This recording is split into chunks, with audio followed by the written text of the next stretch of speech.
Hello, and welcome to episode 5, Solving the Problems of Settling Down. This is Dr. Christopher Gennari. This is the Great Big History Podcast. This is episode 5, where we talk about government. So why government? Why government? Because government has legitimacy. That's why. Government is the largest organization that we have created that has the legitimacy to motivate people over the long term. There are other organizations, family, but it's too small. If you think about even a large family with, grandpapa's grandpapa still alive, how many people can he legitimately tell him to go get a beer? 100? 200? Maybe? Of all the grandkiddies? You can't build the pyramids with 300 people.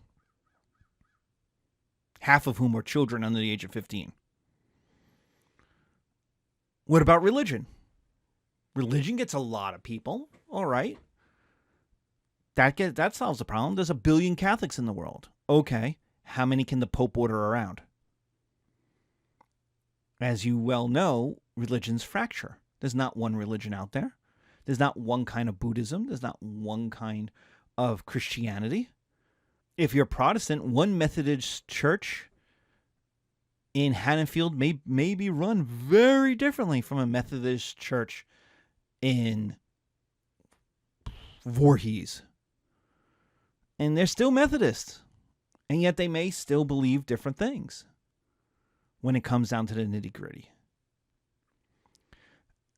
Government maintains throughout history its legitimacy. It can motivate millions of people. We're about to have an election.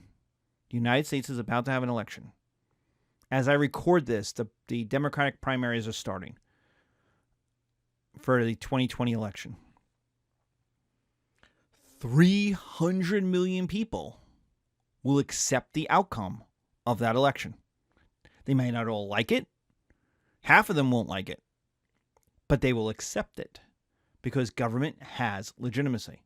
It's the only organization we have built. Sorry, libertarians, but there's nothing else. You are not big enough by yourself to feed yourself, much less do much else. That road you drive into work, paid for by government. That army that protects you while you sleep, paid for by government. The weather app you use is by satellites, paid for by government. The education you got, paid for by government. So, sorry, libertarians. Your philosophy is silly because it doesn't work historically. You need to have government. So who gets to be the government? The super rich. That's who. And their rich homies. The super rich, that top 1/10 of 1%, of which there might be 10 people in your entire society. Those people don't like being told what to do. They much rather tell other people what to do. The problem is they don't like being told what to do. And so what they do is form a gang with their rich homies, and you get gang wars. And that's Tupac versus Biggie. That's Game of Thrones. That's Community in the paintball episodes. That is the super rich get groups, get their homies of people who are going to tie themselves to the success of that super rich person. And boom, you get gang wars. And they fight it out. Because there can be only one. Only one person can tell other people what to do. And the end result of this is the king. The king has the wealth to buy stuff for society. Also, because he defeated the other super rich, has the authority to command stuff to get done. Has connection to the 99% to give them stuff. Success equals survival equals more legitimacy. You have to create a king. There are no other forms of government. in the ancient world of 5, 8, 10,000 BC. You have to have a king.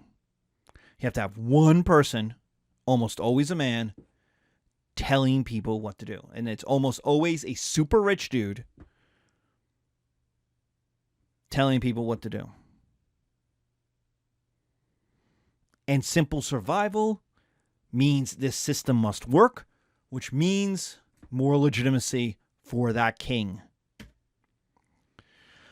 So, what happens if you don't have a king? Let's say the libertarians win. You don't have a king. No king. Or you have the gang warfare, like Tupac versus Biggie, and it keeps going. No one wins. Unlike in Highlander, there is more than one. Well, then you have no government. With no government, you have no ability to create the solutions to your problems. The 5 problems we had earlier, the 4 or 5 problems, especially the nomads. And sooner or later, the nomads will come and murder you. Sooner or later, they will show up looking for food, and you won't be prepared. You'll have no ability to defend yourself, and boom. And you go, oh, I could defend myself. Yeah, who's the general? Who's in charge? Who made barricades? Who paid for barricades to be made? These stuff just don't happen. Oh, well, the people will fight. Really? They're farmers, dude. What do they know about fighting? And in come the nomads, like the 4 horsemen of the apocalypse, and they will obliterate you. They kill your men, they kidnap your women, they steal your children. And then they laugh at you. And the last thing you hear is a nomad laughing at you as he kidnaps your wife. But at least you get to say, I was a libertarian, I didn't give in the government. Yeah, that helped you a whole lot. And if nomads don't come, other settled peoples will come with their king, with their armies, to take your land and obliterate you. If you don't create a king, and you don't create a government, and you don't solve the solutions to the problem of settling down, we do not talk about you in History 101 because you don't survive. You're dead.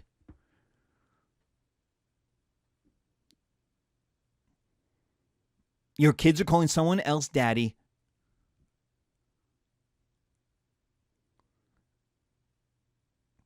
And your wife is calling somebody else hubba hubba.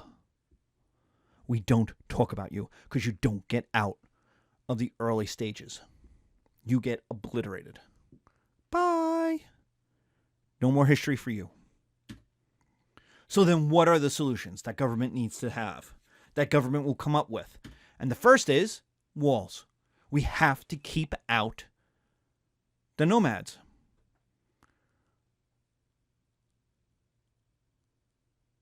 So walls provide protection from nomads. Why? Because horses can't climb walls. It's honestly that simple.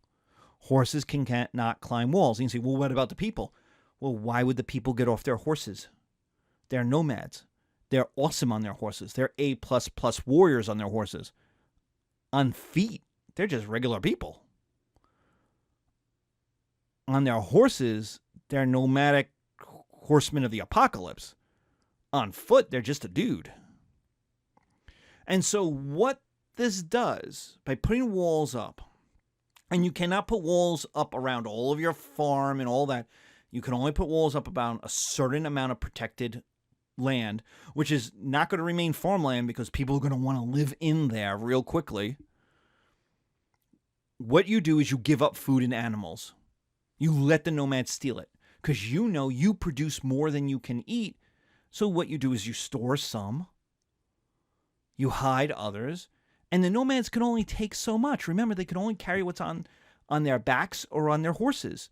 So how many pigs can they really steal? Right? Without the pigs slowing them down. So you give up some food and animals so that you survive. If you survive, you can recover. If you're dead, you're dead. That's the end of you. So what this creates, though, is our first cities. Our first cities are an urban center, a non-farming center, surrounded by walls for protection to keep nomads out. The most important stuff for society is going to be kept inside those walls. The king's house, any major temples to the gods, and we'll talk about the gods in a second, right? Manufacturing goods, especially military manufacturing goods. Things that the rich people are going to want to live there because they want to live near the king. You want the king to remember your name. So you want to be near him. And so that becomes an urban space very quickly. There is not a lot of farming done within those walls. Like Philadelphia today. Take the border of Philadelphia. How many people are farmers? 0. Almost 0. How many people have a 10,000 acre farm in Philadelphia? None. They don't exist. A 1,000 acre farm, a 500 acre farm, they don't exist within the city of Philadelphia, within the boundaries. People will have gardens. Oh, that's nice. So they make some tomatoes or a potato for themselves. Okay. Some basil, some herbs. Okay. But they're not exactly filling up the bread section at Wegmans with what's coming out of their backyard garden. It's an urban center meant for protection. Farms don't need protection. People can run inside the walls. They're protected. The nomads come for a day or two. They leave. You go back to your farm. You recover. As long as you're alive, you can recover. This has a requirement, though. You're going to need people to build the walls instead of farming. And that's going to be a problem. Because the farmers have to farm. If they stop farming to build the walls, they won't farm. If they don't farm, they won't have food, which means they'll starve. Which means no one will take that job. But if no one takes that job, the walls don't get built. If the walls don't get built, the nomads or armies come and murder you. So the walls have to get built. And so you already have a problem. From the very beginning, government is facing a problem of how we need to build walls. How do we build them? How do we get them built? There's another problem. And that is, we need nature to protect us. We need protection from nature. The answer to this is polytheistic religion. Religions of many gods, which makes sense. These gods are going to be specialists. I need nature to work for me.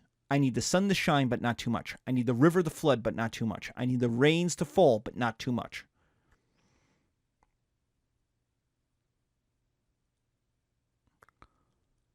So I can't control any of this stuff. I can't make it rain or not rain. So that is a scary place to be. I am dependent on the rain, but I by myself cannot make it rain. But if there's a God in charge of the rain,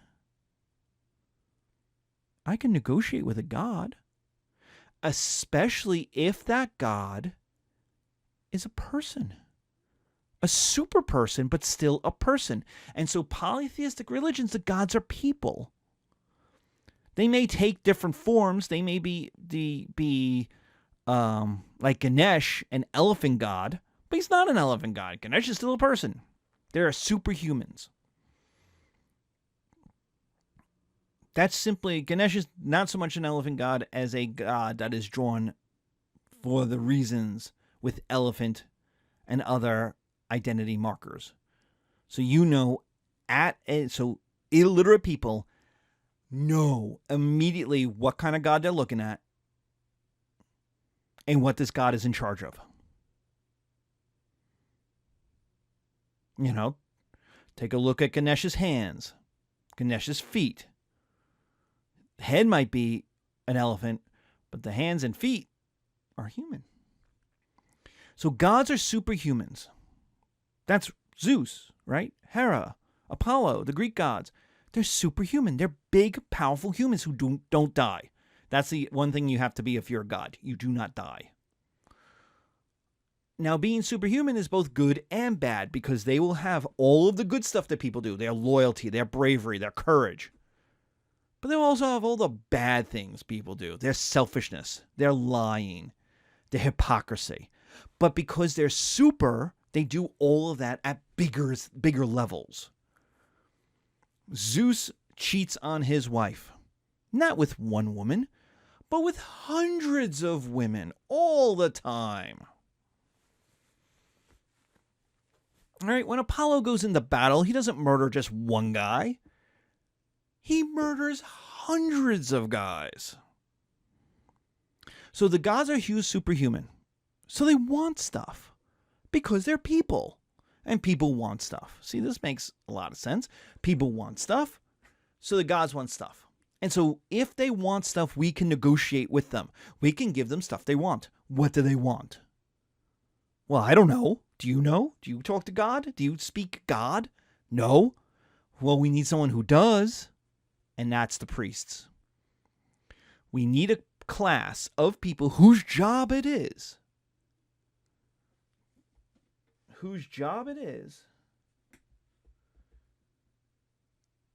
to figure out what the gods want.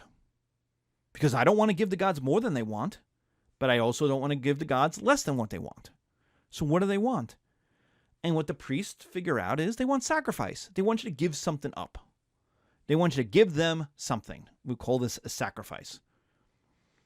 And it ain't cheap because it's a sacrifice. But it's to show you're serious. Usually it's an animal sacrifice, though every once in a while in different religions it's also could be a human sacrifice, a blood sacrifice. Abraham and Isaac is a blood sacrifice, a human blood sacrifice. Now Abraham doesn't kill Isaac. It's stopped at the last second by an angel, but that's what everybody thinks is going on right up until that moment. The Phoenician god Baal, B-A-L, or Bel, B-E-L, is a blood god. Mammon is another one, is a human sacrifice blood god. The Babylonians have a bunch of these. Tells you Babylonian relationship to the world, right? If they have a bunch of blood gods out to murder you. But the idea of this is that the priests are professionals who figure out what the gods want in sacrifice, and then they make a contractual relationship. Your relationship to the gods is a contract. I give you 3 sheep, you make it rain. I give you 3 goats, you make the sun shine, but not too much. You don't give me a drought. Now all of a sudden I have some control that I didn't have before. I, little old me, has a relationship with the gods, which is pretty effing cool. Advantage. Control. Security. I have control over nature in just a little bit, but it's more than I had before. Security, I could depend on the weather. It's going to rain. I gave sacrifice. Also, community. Everybody participates. Everybody. The mass people. This brings people together. The day you burned your goats, everybody is burning their goats, and we're all sharing, and we're all having a party. Right? Fertility gods want us to hook up and be merry. Right? You do that at a party. You dance. You do dance the music. You get drunk, and you do the hokey pokey. And everybody's happy. Everybody participates. You have community. Also, if you have a lot of gods, some of those gods are going to like you. Gosh darn it, you're likable. And they're going to do things for you because you're likable. We see this with Odysseus in the Odyssey. Odysseus is going to be murdered by Poseidon? No, he's not, because Athena's like, he's my homeboy. I got him. And Poseidon's like, well, I'm going to drown him. And Athena's like, well, I'm going to save a dolphin to save him. And Poseidon's like, well, I'm going to send a shark to eat the dolphin. And then Athena's like, well, I'm going to send a whale to eat the person and then shoot him up. onto land, we could keep doing this all the time. The gods like you. That's an advantage because you're a likable person. What about the disadvantages? One, sacrifice is costly, and everyone has to participate. You can't get out of this. Your neighbors are spying on you because if you don't participate and you make the gods angry, it doesn't rain for everybody. So you can't avoid this. You have to participate, whether you like it or not, whether you have the money or not. You have to participate. They will make you participate. Also, with so many gods, one of them has to like you. But also, very likely, at least one of them dislike you. They don't like you. The goddess of truth dislikes your lying. The god of humility dislikes your hypocrisy. And those gods can destroy you whenever they want. They're gods. Also, it's expensive. The priests need a place to study, to become educated, to collect histories of the gods. They're going to have to learn how to read and write. They're going to have to invent writing if you haven't invented it already, so that you can say, in this year, this is what the gods wanted. In this year, this is what the gods wanted. In this year, this is what the gods wanted. So you could see patterns that worked and patterns that didn't work.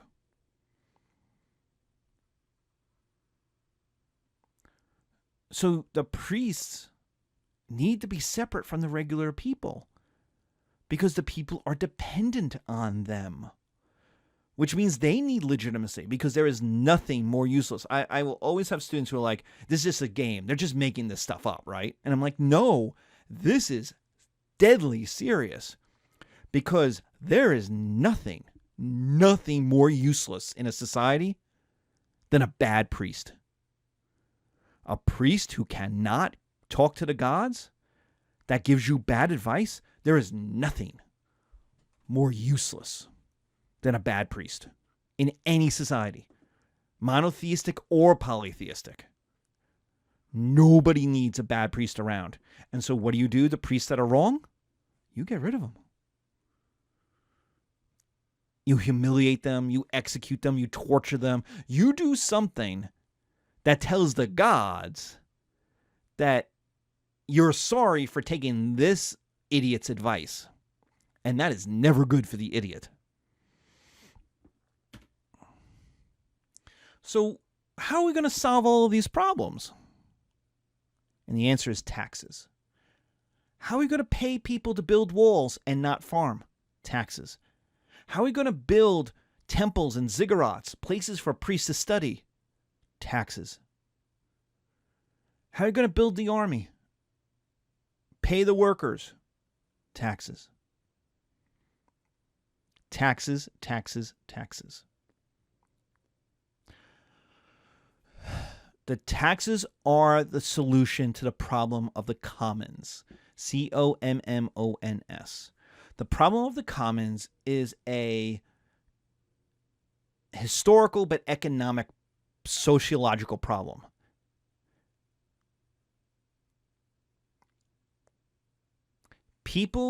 How do you get people to do something that is good for the society but bad for them? See, it's easy for people to do something that's good for them but bad for the society. Climate change and pollution is all the evidence you need, right? Killing all the fish in the ocean is all the examples you need. But the problem is, how do you get someone to work for something that everyone will use equally? Those walls will protect everyone inside of them equally. Sure, the rich get to spend more time inside of the walls, but when the nomads show up on the hill, everyone can hide inside those walls, and they are all protected equally. So we have to have the walls, but it is bad for any one farmer not to farm because they'll starve. They'll make the wall, or they'll make their part of the wall, But they would starve. Their kids would starve because they wouldn't have the year to do the farming. So no one would make that trade. So taxes allow that trade. Everyone contributes. Everyone pays taxes. Especially in the ancient societies. The rich people pay taxes too. And you may go, wait a minute. I know in France, that's in France in the 1700s. That's not in the ancient world. In fact, in the ancient world, rich people paid a lot in taxes as a sign of nationality, as a sign of, I have the money, so thus I have the responsibility. We'll see this over and over and over again. This patrician, this patrimony, the rich contribute, and that allows them to remain rich. That's their legitimacy, right? This is one of the tenets of charity in Islam, to give alms to the poor. Why? Well, because it's not your money, it's God's money. It's Allah's money. And since he's blessed you with a lot of money, it's your responsibility to share it, to help people. Because you got a blessing from Allah. You have to share that blessing. It's not your money. And before capitalism, before the Protestant Reformation, before basically 1500, this is the basic way things worked, because everybody was poor and very few people were rich. And so to stay in charge, to have legitimacy, that very few contributed a lot. Now they put their names on it. They advertised that they did it. They did not do this quietly, but they made sure they paid. Post-Protestant Reformation, post-Protestant work ethic by Max Weber, you start to get selfishness of the rich. And that's a different thing, and we'll get into that in 102. But in 101, if you had money, you contributed, because it was the success of the group that mattered. Because if you were dead, it didn't matter how much money you had before you were dead. You were still dead. So everyone contributes, which means the workers can get paid. And they'll get paid more than they would make if they farmed. That you have to bribe them. So you say, oh, you'll be able to buy 18 months worth of food with the money we're going to give you. Oh, really? So that means I could take the money, put the money away, buy food for the year for me and my family, or buy better food, which is more likely that you'll live, your kids will live, you have better nutrition. So the workers will get paid. They'll buy the food they need. They'll build the walls and be happy to do it. This is especially true if you don't own any land. If you were a worker on someone else's land, now's your chance to earn money, still produce food, still buy the food that you need to eat, and maybe now have enough money left over to buy some land for yourself and become independent. The idea is the workers get paid, the workers get their food, the walls get built, everybody survives, everybody gains. But to do this, government now needs a new power, and that's coercion. You have to pay your taxes, or you get punished. And this is where libertarians get in a lot, and this is where the Ayn Randians get in, and they're like, oh, the government power. Well, if you don't pay, then this is the problem of the commons. You get to use something everyone else gets to use, but not suffer the price it takes to build it. So it's having other people pay for your roads, but then you get to drive them. Other people pay for your bridges, but then you get to cross them.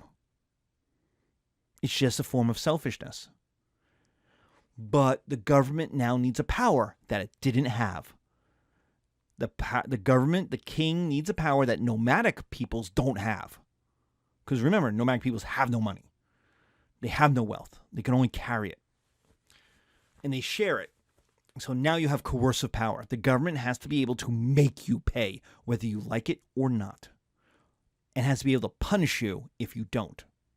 And so this is where people dislike government. Because government is much more powerful than they are. And so from the very beginning, if I ever ask you, do you like paying taxes? Your answer will be no, but it should be yes, because the countries right now in the world in 2020 with the highest taxes also have the highest standard of living. Your Scandinavian countries, your Switzerland, your France. America comes in about 30th in taxes. And when you add up everything except for our military and, machine guns owned by private citizens, we come in 30th at about everything. The one thing we're willing to spend that money on, without any doubt, is bombs and guns for the military. But life expectancy, we come in about 30th. Child mortality, come in about 30th. Poverty, come in about 30th. Drug use, come in about 30th. Teen pregnancy, come in about 30th. We come in about where we pay our taxes. So, government gains this new course of power. But with that, government now has the ability to build things to make society better. And that's new. That's a new power nomadic chiefs don't have. Nomadic chiefs, survival equals legitimacy. Now, government can be expected to make you better off. You get new legitimacy by making people's lives better. Are you better off with this king? We see this in the presidency. Are you better off than 4 years ago? That's ultimately the question of every election is, were you better off? Are you better off since this person took over? Yes, then vote for that. Vote for that person. No, vote for me. So now kings have an incentive to build stuff, to take that tax money and not put it in their pocket, but to do something with it. Better walls, more roads, canals for water. Remember, farmers always like water. So anything that brings water to more people is a good use of money. Happy priests, more education, ports, so you could go trade with more people, fleets and boats, so you could carry more goods up and down the rivers or onto the oceans. Government will be the pump for most economic development because it has the ability to do so. All right. So we got government, and we like government. We like government as this class. If you are a person who hates government, this is going to be a bad class for you because everything that happens in this class is because of government. We like government. So we've solved the problems, and we've solved the problem of the solutions of the problems. So we've got walls. We've got gods. We've created taxes to solve both of those problems. There's something else that's out there. What about our neighbors? Well, we're going to talk about that in a little bit. So what we build is ziggurats, temples where the priests can study. We're going to build canals, water to farmers. We're going to build walls, better walls, protection from nomads. Later on, we're going to build armies that will besiege those walls. When we need to take over the land of settled peoples, we'll have to build armies, which means we're going to take land and food from others because our population is growing and our neighbors have land and food, and we need their land and we need their food. So it's going to be a competition for resources, for land. So we're going to build bigger and better things as time goes on. And the more taxes you can collect, the bigger those things are going to be. All right. We're going to end our settled government problem section. Next, we're going to talk about Babylon and the kind of highest end solution to the problem of neighbors.